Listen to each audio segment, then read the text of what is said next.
رضویہ کی کشش کی وجہ کیا ہے کہ طلبہ یہاں کھینچے چلے آتے ہیں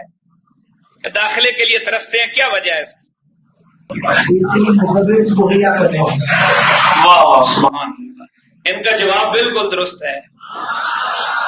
مفتی صاحب رحمت اللہ تعالی علیہ کی ہمیشہ عادت رہی ہے، جو جامعہ نظامیہ کی کشش کی اصل وجہ ہے نا، وہ کوئی جناب تزیین و آرائش کے ساتھ عمارت نہیں ہے یا کسی سوسائٹی میں مدرسے کا ہونا نہیں ہے، بلکہ مفتی صاحب رحمت اللہ تعالی علیہ کی عادت مبارک تھی کہ ہمیشہ اچھے سے اچھا مدرس فراہم کیا کرتے تھے۔ اور آج بھی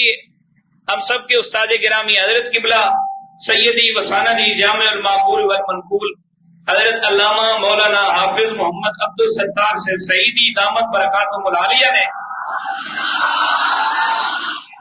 آپ لوگوں کو دیکھیں کس قدر جناب خوبصورت ہیرے عطا فرمایا، یہ اسٹیج پر جن کی آپ زیارت فرما رہے ہیں۔